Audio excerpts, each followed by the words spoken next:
When Václav Černý had that shot that come off the back, great shot, tremendous shot, bending, curling shot from the edge of the box that come kind of kerthumping off the woodwork, off the aluminium, off the hollow steel that is the crossbar, and that kind of dull, atonal thud, that thwack that I love talking about. It's one of the loveliest things you can get in football. Kind of doink when the ball comes back off the bar. I used to do it, and I played at Inverclyde in the Largs and District Sunday League. Gordon, the financial director, he was in his 50s. I would be like my early 20s at the time. He would go, Alec, and I would run at the front post. When he was taking the corners, that would mean I had to go to the front post, ghosting in, which was a bit easier for me then than it is now, because it was just all about my colour. The fact that I'm all ginger, completely pale skinned, I would just go straight in there and get a wee flick on. I think I scored maybe once, but the number of times I hit the bar, and it was that's actually more fun. It's more dramatic. Makes you feel like you're playing. You get the strips on, there's a referee, there's nets on the goals. It feels like proper grown-up stuff, so close, so close. So I think at the end, when that happened today, in the 100th minute of the game, when Václav Černý dinged that bar, the 2,000 or 3,000 Rangers fans remaining in the stadium, we should all just have got up at our seats and went, oh, you know what I mean? We should have just kind of threw our hands up in the air, like, oh God, so close, oh God, oh man, it was nearly. That's just the ultimate act of sarcasm. Well, this booing just isn't working, obviously. Leaving early, it's just not working. We're not getting through to him. So I think a rank sarcasm's probably the way to go. And Cyril Dessers, he definitely had a header. There was a header, and I think it came for a cross. And like he puts his head connected with the ball, and he was quite near the goals. Not as good as I was when I was playing for A-Team A's in that league back in the late 80s and early 90s. But it just kind of A-Team A's head office. I'm not trying to say I'm a travel agent. I've never had those skills. But Cyril gets up there. He'd obviously been watching me back in the day, and he definitely connected with the ball. The goalkeeper didn't get a touch on it, but it's just over the bar. It was just over the bar. If it'd been like a yard, maybe 3 yards, either side of where he actually put it, it could have maybe made the goalkeeper a bit busy. But he got busy, the St Mirren goalkeeper, because he went behind the goals and he picked up that ball and he was like, I'm going to take my time taking this. And Cyril got angry. Cyril was like, you're time wasting. 2-0 down, we're only into the 10th minute of 9 minutes of injury time, and you're time wasting. I've had enough. I've lost my shit here. I'm going to go. I'm like, no, Cyril, don't. Your passion needs to remain under control. You need to channel it correctly. You don't want to be putting up some sort of too much of a fight here to get yourself into trouble. Come on, man, we're all going in the same direction. Did you used to watch? You same age as me? You're probably the same age as me, or roughly maybe. But I used to watch. It was late 80s, early 90s when I was working at the A-Team A's head office in Salkett. That's when I started watching the Late Review. I can never remember if it was at the Late Show, and then they would have these reviews on it. It used to be a Thursday night, and I think it moved to a Friday night. And then they just made it. It was like the Late Show was on every night of the week on BBC Two. I think after Newsnight. And I used to go to my kip, and I'd be portable telly, and I would sit and I would watch Late Review, and I started thinking, I'm into this. I like this stuff. Look, talking about books, talking about films. I like books. I like films. They seem to get paid for it. I could do this. I think I'll try and go to uni or something like that, pack in this job I'm doing. And it was Alison Pearson, Tom Paulin, and Tony Parsons. And you'd Mark Lawson. He was. Mark Lawson does interviews and that. He was always the kind of host. They were the dream lineup. I think they eventually became. It was just Late Review, its own programme on a Thursday night. I think they scrapped the rest of it. As this is what we do with the arts. We just keep scrapping it because we don't want people able to think about anything other than making money for the Tories. So I mean, they can all do the PPE stuff. They can. I don't mean personal protection. They can all do their degrees at Oxbridge and that stuff. But the arts is for them. Wine is for them, and we shouldn't waste our time in that kind of stuff. We need people to dig roads. We don't want you getting any sense of yourself, and that way you'll get politically active and you'll soon realise that we've been exploiting the shit out of you for you. So I used to watch Late Review, and sure enough, the Tories were right. They were right to be scared. It made me think, it might be more to life than just earning your crust and following the fit. But Orwell, 1984, as long as the pros have got their beer and their football, they'll be absolutely fine. Of course, you get the women at the washing line that's singing that song, because music as well. Music's the other thing that the pros need to keep them in their place.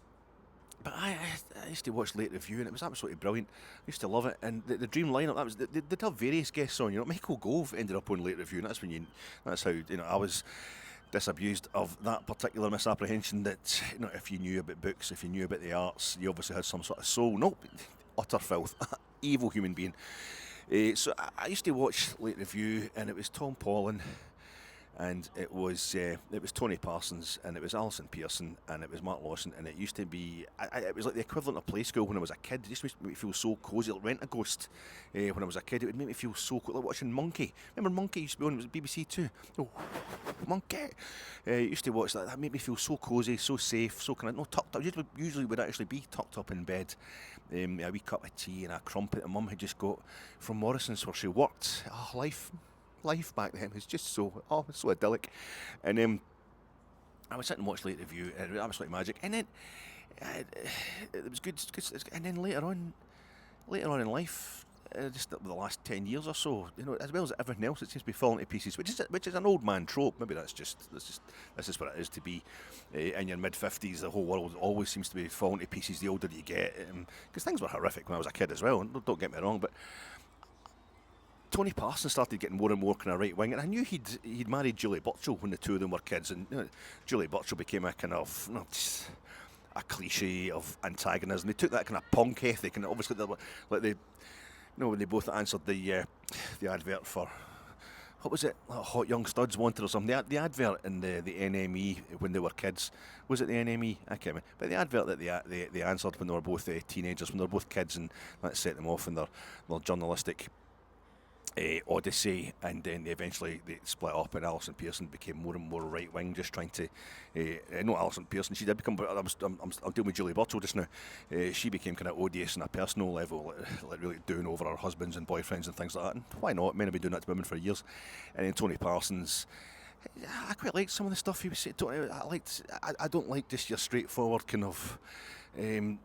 Trying to be right on for the sake of being right on. I like there to be a bit of reality and a bit of realism. And there was that thing with the guy. Remember the Chelsea? The guy went undercover as a Chelsea fan, a Chelsea hooligan, the Irish journalist fella. And there was a kind of undercover trying to expose the Chelsea headhunters. And the guy he passed out when he got a tattoo. He got a Chelsea tattoo in his arm to make him look more believable. And he passed out while getting. I thought, you didn't pass out getting a tattoo. I've had a tattoo. I've only got one tattoo, and it's on that bit of my arm, and it's actually really relaxing. I'm a total coward as well when it comes to that kind of thing. I hate going to the dentist and that. But the one thing I discovered, I realised why people like acupuncture, because it's actually really relaxing. Getting on that, I mean, other parts of your body, I would imagine, are pretty horrific to get tattooed, but it's really nice. I was like falling asleep, no, as opposed to passing out. It was so nice. The guy, he was right into Cypress Hill, the tattoo artist, the guy that was doing it, and he had Cypress Hill on about how he was talking about fishing and all that. It was great. But I remember Tony Parsons saying that he's going to have to hide for the rest of his life. This guy has taken his life in his hands here, because I think there's always that serious middle to upper class thing going on in any kind of arts programme like that, where it's just a bunch of football hooligans. They're in the stadium trying to cause a fight, and then that's it. And he was saying, no, these guys they'll try and hunt him down for the rest of his life. So it's really, and I thought, that's good. It's good to got somebody there that's involved in the real world. But then he did that thing that so many people do as they get older. But it's like, I live in the real world. You're kidding yourself on. And real world just means I want everything to be shit always. That's not. If you own a yacht and you live in the Bahamas, then if you're actually doing that, then that is real. If you never meet a bad person, that is real. It's not about the real world. It's about bad stuff. Anyway, so Tony Parsons, he started I noticed he was getting a bit more kind of aggro and a bit more reactionary, and then he just went full on. Brexit, of course, just divided the whole world. It's the Russians. It's Putin just dividing up the world into wokes and gammons. When most of us have got a bit of both. So Tony Parsons went to the gammon side, and it was like, oh my God, what's happened to Tony Parsons? He's my hero in Late Review. And then Alison Pearson emerged through the gloom as just this absolute fucking monster, horrific person, just disgusting. It wasn't just pro-Brexit, it was pro-anything right-wing, pro-anything evil, anti anything that reeked of morality or feelings or tenderness. And I'm like, they used to sit and they would talk about Ang Lee's Sense and Sensibility and stuff like that. It was, they would talk about books. They would talk about Hilary Mantel and things. I was struggling to think of a book there. Not enough books in the world. I thought, what's happened to these people? What's happened to the main team? But Tom Paulin, who would do his poems, and Tom Paulin was the angriest of them on the actual programme itself. Mark Lawson really quiet. You just imagined he was a shy guy, Mark Lawson, but he's just doing that perfect host thing of letting everybody do their own thing. And then he got a programme that was Mark Lawson Talks To. I think he was trying to, a kind of replacement for Ludwig Kennedy, really. But he was doing that thing, it was kind of face-to-face type scenario, and he would talk to people. Really great interviews, about an hour long, quite in-depth stuff. BBC Two, BBC Four, can't remember. It was good, and you thought, that's Mark Lawson. He's just one of the guys not interested in himself, he's just interested in the subject. He's bringing out the best from his interview subjects. And then there was all this stuff about Mark Lawson gets suspended. He got suspended for the BBC. He was bullying folk. He's a fucking monster. I'm like, what the hell is going on with the But it was Tom Paulin. He was the only guy on the actual, I think he was Protestant, Tom Paulin, but he went, he was desperate to show that didn't mean he was going to necessarily be all, anti-Catholic or anti-republicanism and that kind of thing. Just a brilliant intellectual guy, a phenomenal writer as well. I've got a book of his essays in the house, and I've had it for about 20 years. I think I've read 3 of them. I think I've read 3 of the essays in there. They're heavy going, but it's worth it. It's good stuff. But he was always one that was angriest on the programme itself. I remember somebody saying to him at one point, don't hector me, Tom, because this guy was pissing him off with his attitude towards, Yeats or something like that. It's good stuff.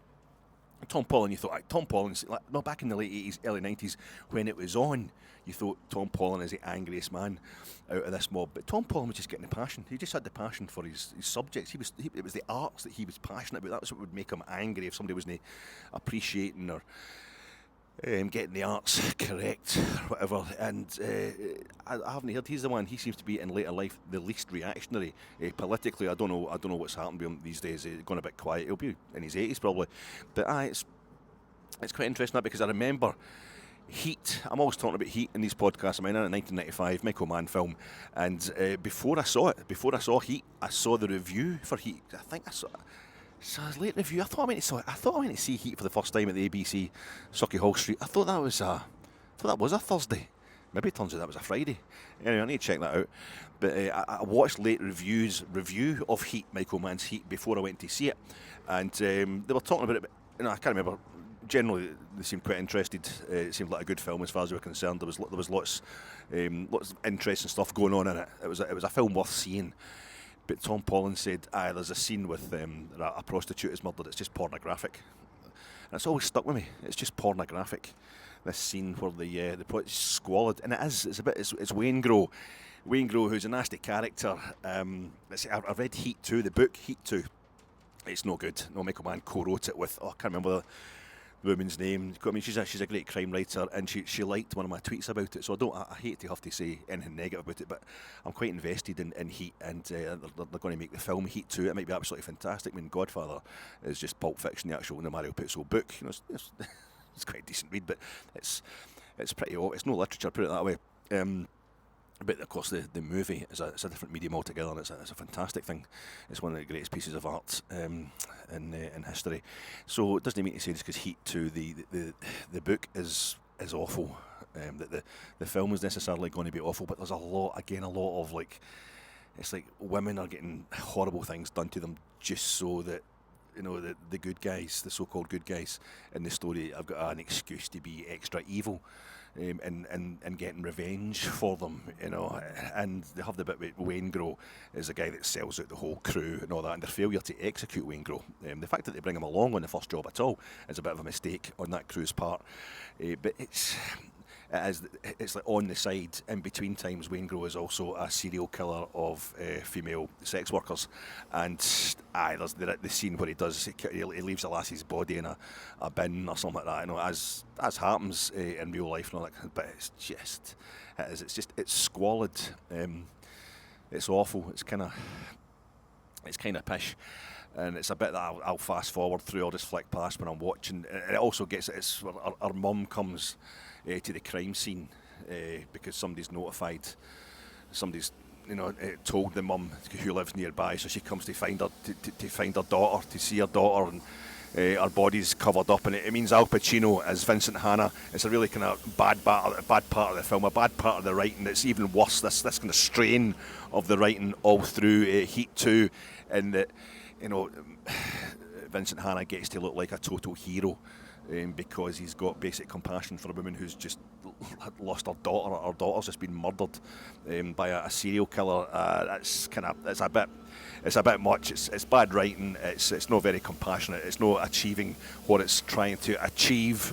A bit too on the nose. I really don't like it. It's a bit always fast forward. But so if this, I always like to compare the games that I'm reviewing, the games that I'm giving you a post-match reaction to a particular part of Heat. And if I had to compare today to one part of the movie Heat, it would be that part that most upset Tom Paulin, the only member of the late night review dream team with any integrity left, was absolutely spot on about that part of Heat. It was awful, and that's what we saw today. Today's performance, well, there was no performance, was there?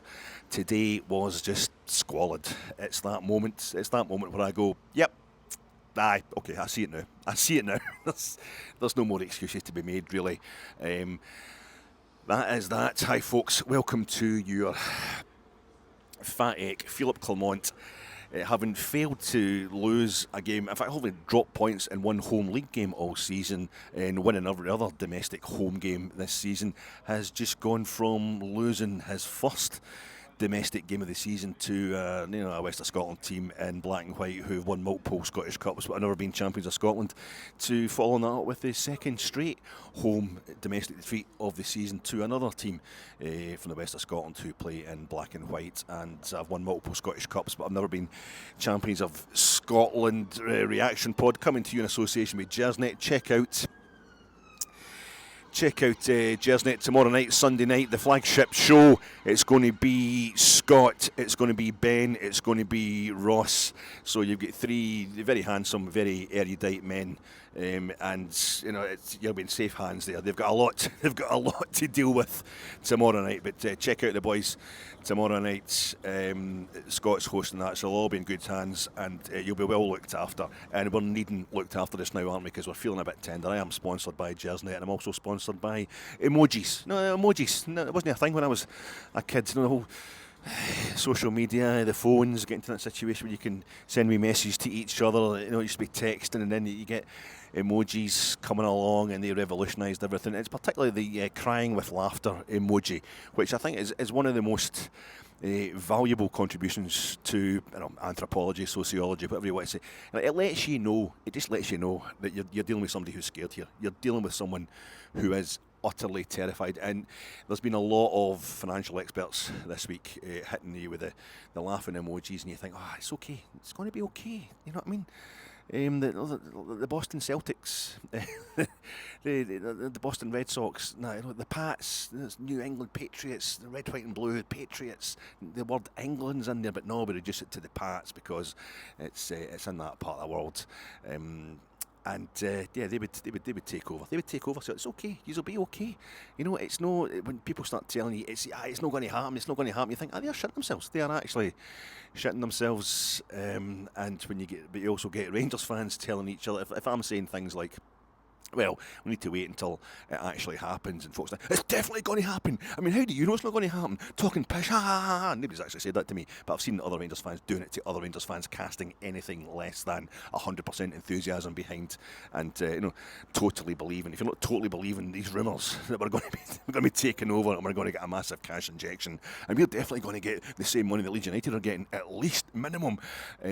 And it looks like that's what's going to happen. I quite believe that as well. But there's a whole lot of emojis, crying with laughter emojis, going about social media, Twitter these days, trying to deny what's probably going to happen and trying to make out there is no doubts at all about what is going to happen. Everybody's kind of upset. So it's the biggest news in Scottish football this season. Even if it doesn't happen so far, because not Andrew Carnegie do that thing. Even if it doesn't happen, it's the Andrew Carnegie anecdote that I was spouting in one of my wee pods last night, where the guy comes up to Andrew Carnegie in the restaurant and he says, "Mr. Carnegie, I want to be a businessman. I want to be a successful businessman. I'll do anything. You just give me a tip. Just tell me your secret." And he just says to him, "Well, look at everybody else in this restaurant," and everybody in the whole restaurant had turned round to look at who was talking to the famous philanthropist, murderer, and general all-round moneymaker Andrew Carnegie. And he's like, and if you can't make that work, if you can't make that earn money for you, the fact that folk think you've got my ear, then I can't help you. I'll never be able to turn you into a businessman. So that's what Rangers need to do. Even if it all falls through with 49ers Enterprises and whatever, even if 49ers Enterprises are only interested in selling us a Red Bull sponsorship or something like that, the fact that that kind of level of corporation is finding us an attractive investment is something we should be able to use. They're obviously buying out all the.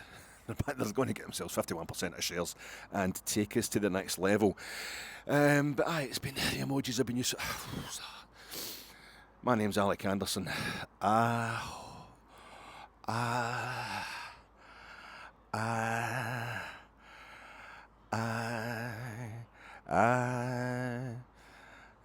hold the water, I feel it all.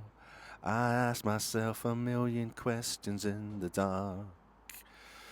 I lay in silence, but silence talks. It tells me heaven is no closer than it was. My heart keeps moving in the wrong direction.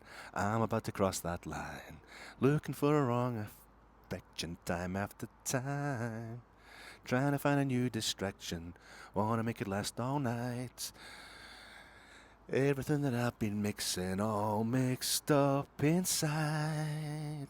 When I get on ya, and I gotta call ya, and late night feel it on and on and on, feel it on and on.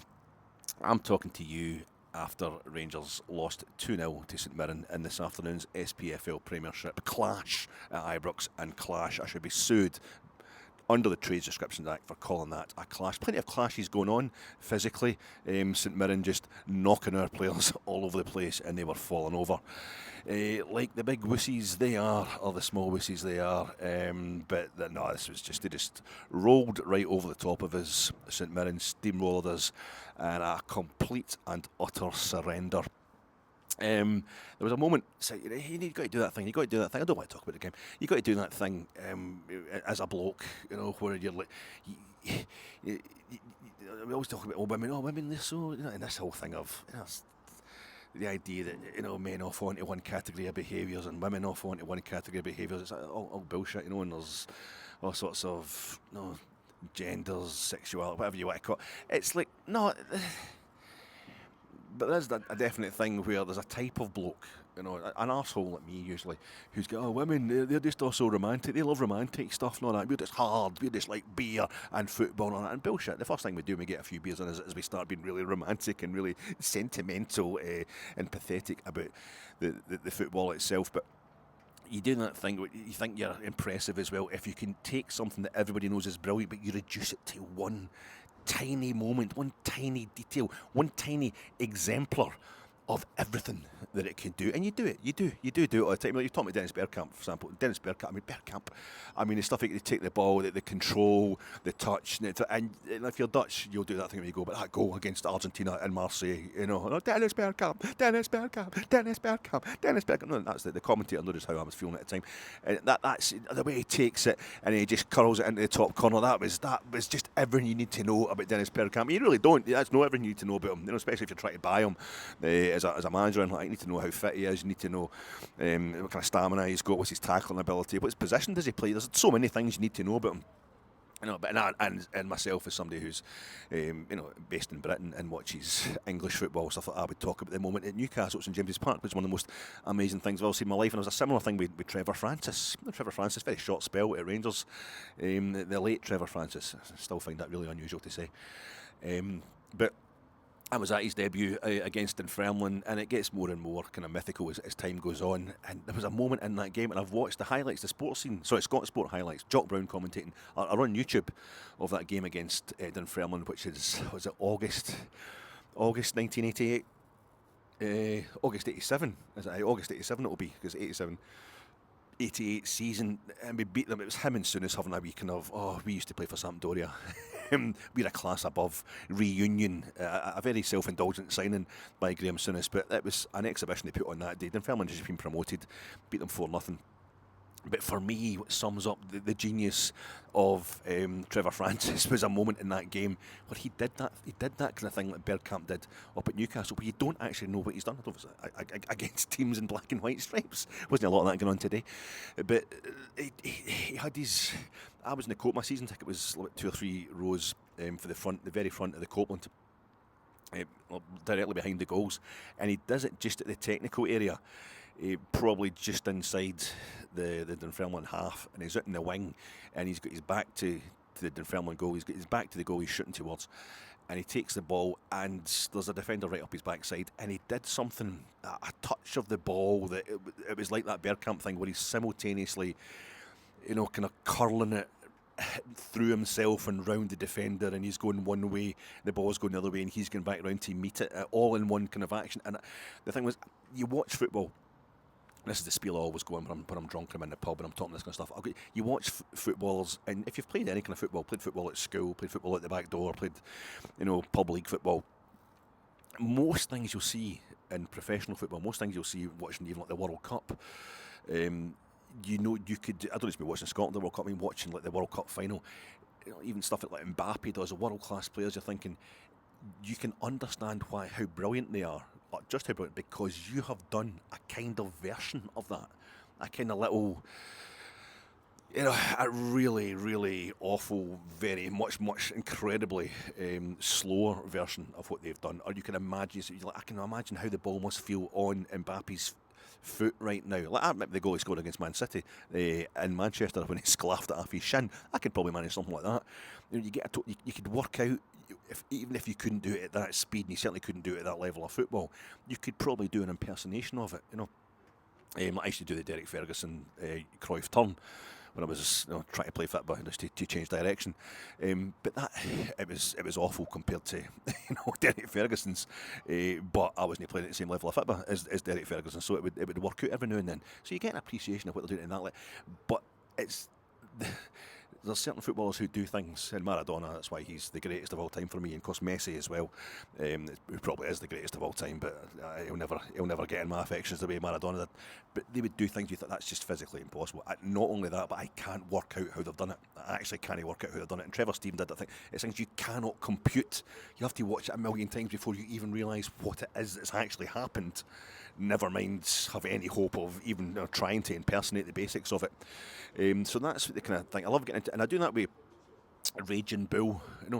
Raging Bull is a tour de force of a film. I'm trying to get rid of the Celtic fans. I'm trying to get rid of the Celtic fans who shat themselves today, didn't they? They shat themselves early. They've been shitting themselves all week. It's been a shit all week for them, but they needed us to bail them out today. So they'll be back in force tonight to watch this one. But Raging Bull, it was a tour de force. No, just the Niro that's fantastic in that. Joe Pesci's great in it. Kathy Moriarty and the coach for Cheers, just absolutely nailing it. Is that kind of sleazoid, big talking, but everybody laughing at his jokes because they know he can have them murdered, kind of middle ranking, small time. Italian American mafioso. He's fucking. You've met guys like yourself going to the football and stuff like that, especially you watch Rangers. There's all kind of pretend gangsters about in the day. Listen, I'm going to come on. No, you get the Rooney and all that. I'm thinking about putting a lot of money on you for this fight. What do you want to tell me? Put on everything you've got. He absolutely nails. He's phenomenal. He's absolutely phenomenal in that as well. But the bit everybody talking about De Niro being really good in Raging Bull, nothing original about that. But what I do, my pub bore, drinking beers, being really teary and just emotional, emotive, confusing that way emotion about a work of art that the whole world knows about, is the bit where he's just, it's one of the first scenes after De Niro or Jake LaMotta has retired, and he's sitting by the pool with Kathy Moriarty, and he's piled the weight on. It's one of the first scenes where he's totally fat, and he's really excited about opening his new bar, and he's probably got the guy for the local press to come along, and he's just, it sums up his personality to absolute perfection. Where Kathy, the reporter asks Kathy Moriarty, so asks Vicky, his wife, Jake's wife, some questions. How do you like it now that he's retired and all that? Oh, it's great. He's not worried about him getting hurt so much, and he can spend more time with the kids and all that. Even though that's absolutely not happening. But Jake's sitting there. He's just used to being the centre of attention. It's because he's a big Wayne.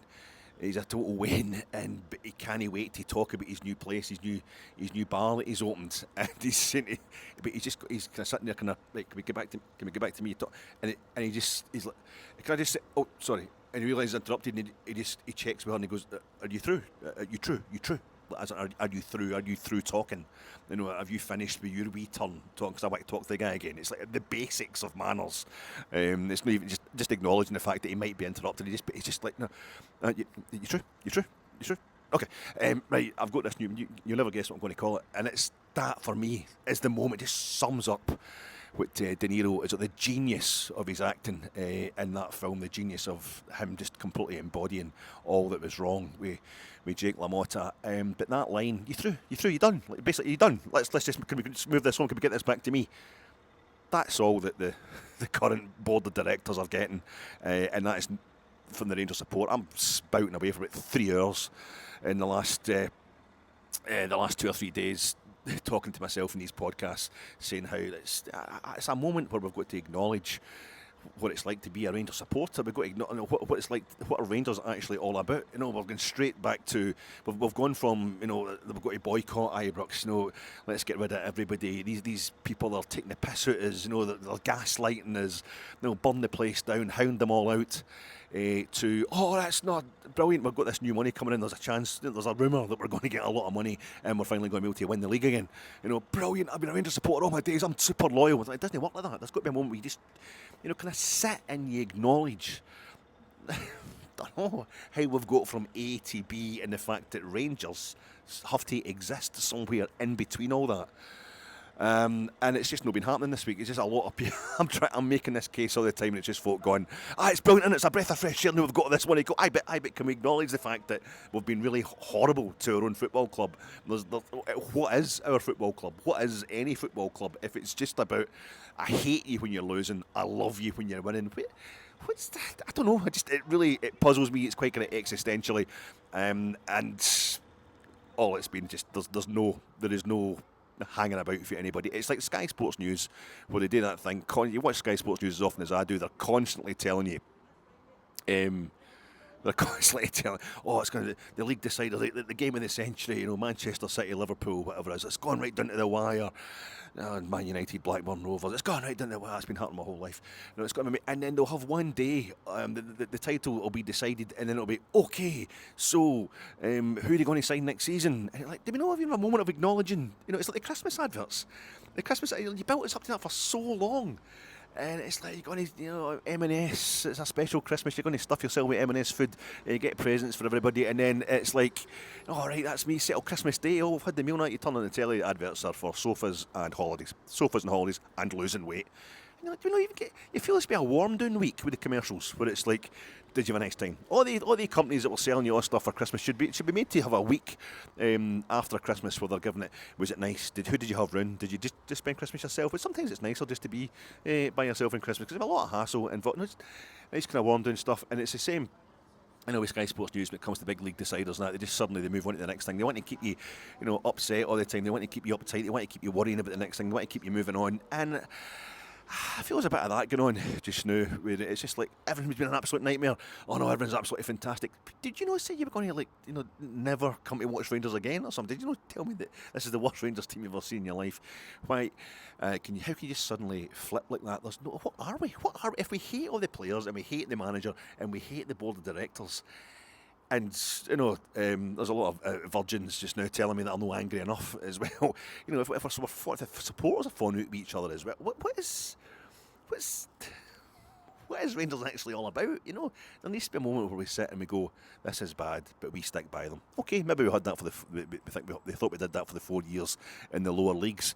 But to make declarations of loyalty dependent on the minute you get back into the top flight, wanting to win everything, It's a bit bogus. I don't know. Maybe I'm just being a bit silly. But I do tend to err towards patience and to treating our players and our management and all that with a bit of dignity and all that. And today it's the last two home games. My argument has been completely shut all over by the players and the manager. So I can't defend them. That was utterly awful. The team, there's no excuse. The team was about as strong as John Souttar wasn't in defence, and that was a major thing because I was saying last night to Brian in the Jersnet preview pod, I was just worried about how Jack Butland would play without John Souttar in front of him. Olasanya of St Mirren famously turning Robin Proper inside out the two times previously this season we've played St Mirren, giving Robin Proper a real hard time. So Nsiala's been playing well. I said to him, Nsiala's been playing well, so I don't think it's time to bring in young Fernandes, bring in Rafael Fernandes. No, we need to give. I would rather Balogun was fit, but he's not fit either. So we're going to have to go with Proper, and we're going to have to go with Nsiala, because Nsiala's in a run of games. He's doing no bad, and Robin Proper is the best we can manage, and he's going to have to be an absolute nightmare. And Olasanya didn't even start. Olasanya didn't even start for St Mirren. Excuse me, I'm choking on my own loyalty. Olasanya didn't even start for St Mirren today, and Celtic could get beat as well. I didn't even know Celtic could get beat until I get into the ground. This kind of miasma of I don't know, kind of memories of being miserable and the opiate of optimism all kind of blending in together, kind of blind optimism. Beautiful. It was a Saturday. It was 3:00, and our support is magnificent. Our support is loyal, because that was all it took. That and rumours, and despite everything that's gone so wrong this season, despite the fact our last home game was one of the most humiliating games in our history, there was a good, I would say 45,000 here today. Absolutely freezing cold, but beautiful weather, and the place, there was a buzz about the place, as Paul McStay would say.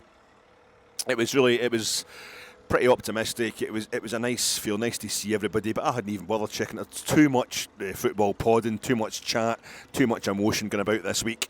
So I just kind of pissed about this morning, or early lunchtime, early this afternoon, chilling out for a wee bit before getting right back into it. I had actually completely forgotten that Celtic were playing at 12:30, and when I got into the stadium, there was I was listening to music and what have you, and I get into the stadium and I'm saying hello to everybody, and Billy sits in front of us. He's like, right, so I just need such and such to win, and such and such. He's talking about his coupon, and I'm because that's him after a good start. So I took Hibs. You took Hibs? Aye, Hibs won. I'm like, you took Hibs against Celtic? Oh, they've played. Oh, they get beat. And it's like that thing of, it's actually John Higgins, but good Celtic man, John Higgins, with the snooker ones. I think it may be the UK final. I'll never forget it.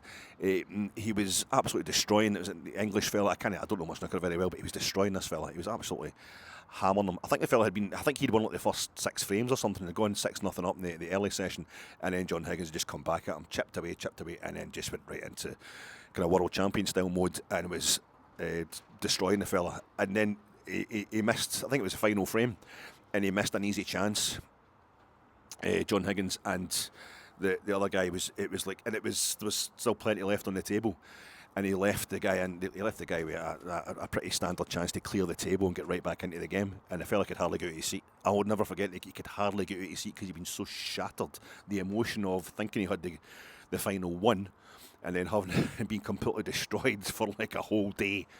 And then it was like, I've got a chance to get back. I actually can't take it. And he got up and he fluffed the shot straight away. It was a terrible miss, and it was just the sheer pressure of knowing he was incapable, really. We did the same today. Celtic have totally offered us a chance to reduce this deficit to 10 points between us. And we're still not going to fool ourselves that we think we're going to win the league. A lot of it obviously down to Celtic playing away to Bayern Munich midweek there. But the thing for me today is, I'm stupidly saying the main thing Rangers have got to do in games like today, when the league title race being the way it is just now, is not hand things to Celtic, not keep themselves ticking over for the European thing, show some pride towards the support, towards themselves professionally, and to make sure that they can get themselves whatever the regime is going to be next season. They want to fight for their place in that as well. And I've just straight away, first moment of having to play at Ibrox again after the Queen's Park game, and Celtic offering them a chance to cut the deficit to 3 points. It wasn't even close today. This wasn't a low block. St Mirren played most of the first half in our half. We couldn't put two passes together. It was an utterly pathetic, abject, miserable, moribund. Alan Partridge, moribund. The first episode of Knowing Me, Knowing You with Alan Partridge, reviewed as being moribund. Get prepared to get some letters on a plate and eat them, and that was going to be it. But no, it was an absolutely terrible performance by Rangers today. A complete non-performance. So there's a lot of people dotting about here. A lot of the magnificent support that we have still kicking about Ibrox, just to see various names up on the walls here at Ibrox. And they were just totally shortchanged today, and everything. It was very reminiscent of Michael Beale's game where he lost 3-1. Home to Aberdeen. That was him done. It is the European thing. It is now only the European thing for Philippe Clement, and it's getting to the point where we just get to the European game, so we get scudded home and away by Fenerbahce to get him out of here, because that was just abject. It was utterly abject. We ended up going with Nsiala and Proper, which is the two centre halves I would have went with, but that was it. Everything else was first team picks, was the regulars. It was Jack Butland in goals, Hefty and Tav as the full-backs. We had Diamande and Raskin, who've been phenomenal in games this season, phenomenal against Celtic, phenomenal away from home in Europe. It really brutally intimidating venues on the road in Europe. As we're sitting two in midfield, it's Igaman, the new Alfredo Morelos. He was playing at 10. You Dessers, who's our top scorer this season, he's playing up front. Hadji on the left, and Václav Cherny, another phenomenal second top scorer this season. He's on the right hand side. Bajrami was on the bench. Danilo was coming back. He was on the bench today. But it's still it's a kind of ongoing criticism of Bajrami's failure to move on quickly enough to move to the required levels. But that's apart from Suter missing. That was pretty much the first team, the team we would want to have on the park, and they were awful. They were just absolute. I mean, St Mirren. If you've never watched a Stephen Robinson team before, Philippe, give me a shout. I'll tell you. Or just turn into this. Just turn into the enclosure, east or west, and just ask somebody, what do Stephen Robinson teams play like? Well, they're really physical and they're tactically adept. They've got basic tactics, a lot of aggression, and they'll kind of go for you, and then they'll start time wasting if they've taken the lead or if they're holding on for a point. That's basically it. And they couldn't handle it. For the third time this season, we struggled. For the third time this season, I think St Mirren take the lead. Did St Mirren take the lead? Did Alec Gogic's goal at Ibrox when we played them in October here, was that them taking the lead, or was it an equaliser? I think that might be the third time this season they've taken the lead against us, and twice they've beaten us. But then, I think we got a couple of corners in the first 2 minutes. And then Jack Butland, without John Suter in front of him, was catching ones that should have been punching ones that should have been catching, and then by the 5th minute he was kicking the ball straight to St Mirren players at the edge of our box. Try to do the same thing he did against Hearts last week. I'll create a scenario where I can put a great 7 again. I think he ends up touching it over the bar. It was a great save, I think, for a corner to St Mirren, but we couldn't get our own half. We could barely get our own box. We couldn't string two passes together. That little moment, that little individual moment, that little moment that sums up the game. It's got to be a single moment, hasn't it? It's got to be a single moment. I'm sitting in the bar, I'm drunk, I'm getting emotional.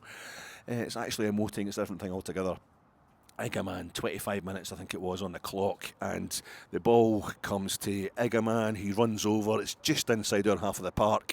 He knows we've got to get things going. We've got to get things moving. It's not happening at all. The way Alfredo used to know that things weren't moving, that we were getting bullied, and he never liked that either.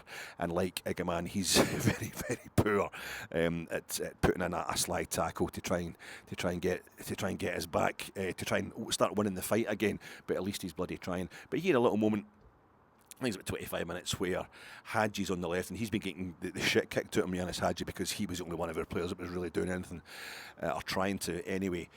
St Mirren had him totally marked, literally, I would imagine. And he's taking a shy. Hadji gets the ball, and the St Mirren player that's nearest him is on the deck because he's obviously tried a studs up slide tackle on Yanis. So quickly, while he's on the deck, Yanis quick shy to the one other player in the park who looks like he's trying, and that's Igaman. So he comes shooting up, running right up to Yanis for a quick 1-2, and he puts the ball straight back out of play. Yanis throws the ball to Igaman, and Igaman, who has got a fantastic touch at times, just, is 3 yards away from Yanis and just kicks the ball past him straight out of play for a shy to St Mirren straight away. That was the wee moment. That was the wee moment that summed up the game. Although the 2 goals that St Mirren scored probably summed it up a lot better. It was horrendous. There was no reaction. They'd obviously clearly been intimidated by the fact Celtic had dropped points. They've obviously checked out. The agreement seems to be that we don't try in league games now. But no, we've completely shafted ourselves in the league, boss. We're not trying in league games now. You're asking us to try. You're asking us to go out and try and win the league. No, try and regain some ground on Celtic. No, we're only going to try for the European games. I don't know what the deal was at all. I don't know if the financial stuff during the week, the talk of a regime change has affected everybody, but it was pathetic. It was negligence. It was negligence. It was just awful. And they put there was a moment where Igaman tried again, just inside the St Mirren half, slide tackle, red card by Clancy. The red card from Clancy, instant, straight out the pocket, and it did jar a bit when St Mirren players have been putting themselves about the whole game. But it was one of those days where you're just blaming Rangers players for not sticking up for themselves. The idea is that we're supposed to play around that kind of stuff. We're supposed to enjoy teams coming at us, aren't we? This is a low block we can't deal with. We want teams to be, in the press conference, the pre-match press conference last night for this game, Philippe Clement is getting asked about Jose Mourinho, who we're going to play against. I don't know if it will be Philippe Clement who's playing against Jose Mourinho when we play Fenerbahce next month in the Europa League, and he's saying, I don't like the fact that he sits in. I like teams to come and attack us. Well, St Mirren were coming at us. St Mirren were attacking us. It was a high block more than an actual all-out attack, but they were coming at us. They were leaving massive spaces in behind, and we couldn't do a thing about it. We could hardly pass the ball out of defence. But they were putting themselves about St Mirren, and Igaman goes in to try and get some retribution. Yeah, a bit like Alfredo that time during the COVID season, the 55 season, where we're up at Tannadice and the big fella was picking himself about for Dundee United, and Alfredo gets a retrospective red, but he sorted him. And I think Igaman was trying much the same thing. But Kevin straight out with the red card. Getting a lot of sectarian abuse from the crowd, and then the VAR says that let's review that decision. It looked like a bad tackle. It did look like a dangerous one. It looked like the kind of one that's liable to attract the referee's attention, possibly for a red. He was certainly sliding in hard, and along quite a distance was Hamza, and he had the studs shown, but I had no problem with it at all, because somebody needed to try and do something against the thuggishness. And so Kevin gets called to the screen. You're thinking, well, after what happened up at Tannadice, there's no way he's going to stand by his decision to give a red card, and Kevin Clancy changes his mind. And there's a few Rangers fans around me that tell me how many times Kevin Clancy has reacted to Rangers players. I can't remember. I remember up at Pataudry with Alfredo, probably. I think. I don't know, but apparently, we hate Kevin Clancy. We hate referees, but my anger at that point in time was just with Rangers' general performance. And he did review his decision, and he did decide it was only a yellow card, which Hamza was still upset about. But then we went at half time. Awful performance. Come back at the second half, no changes. So I don't know if the manager has told him that you've got us into this mess, you're going to have to get us out of it. Nah, no response whatsoever. And things went from bad to worse. And Nsiala, it just looked like he'd fallen. It looked like he got out muscled. At the back, 51 minutes, long ball forward. Nsiala, he's been doing well for Rangers. He is a young guy. He hasn't started his kind of first run in the first team. And it's barely a month he's been playing first team football.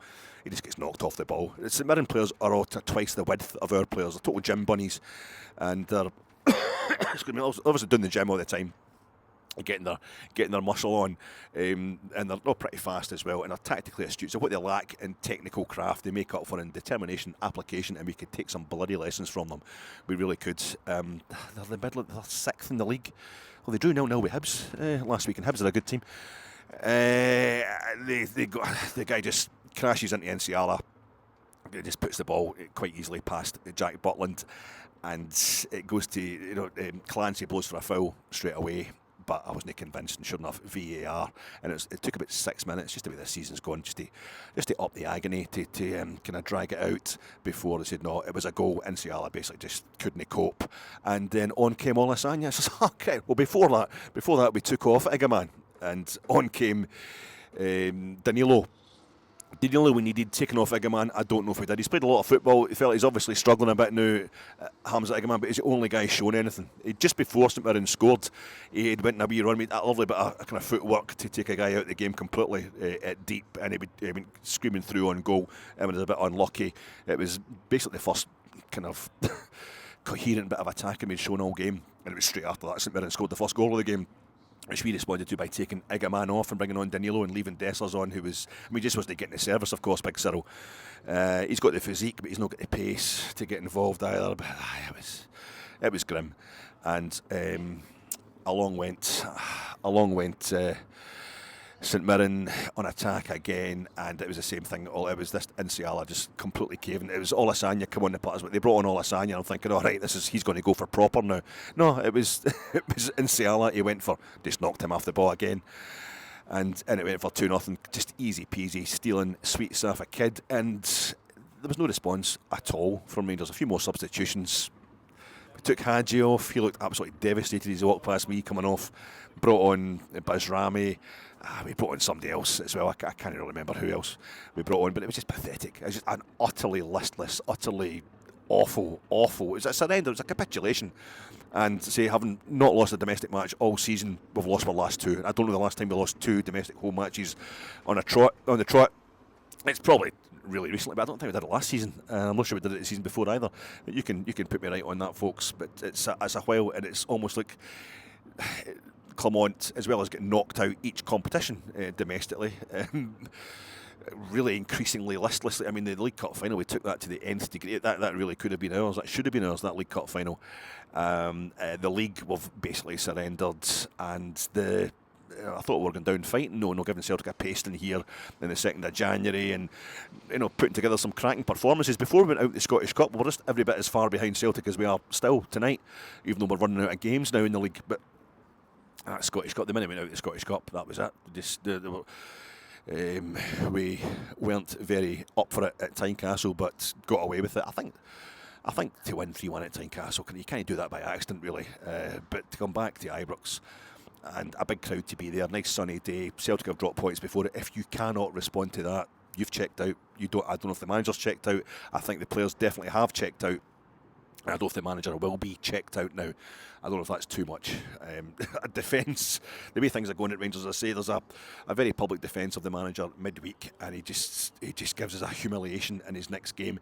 We just go 1971-72 and accept that maybe we're putting all our resources into winning a European trophy. Maybe that's what maybe that was the agreement, right? We're going to put everything into beating Fenerbahce. Don't try today. They've had a whole week off, and they've turned up today and been embarrassing and been embarrassed.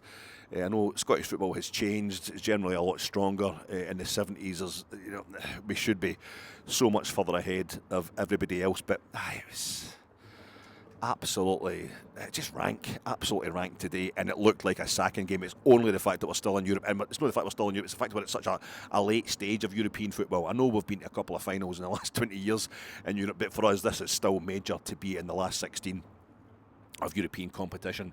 So that does perhaps, that is the one thing that's going to keep the manager in the job, but I don't think he can keep the idea that he's just a caretaker manager. He's going to have to win. He should be winning his home games. And the performances should be a lot better. If we're going to just get embarrassed like this, and somehow manage to threaten our hold on, second from third place, instead of trying to close the gap to first between now and the end of the season, then maybe Philippe won't make it to the end of the season. At this rate, unless we scud Fenerbahce, he's definitely gone.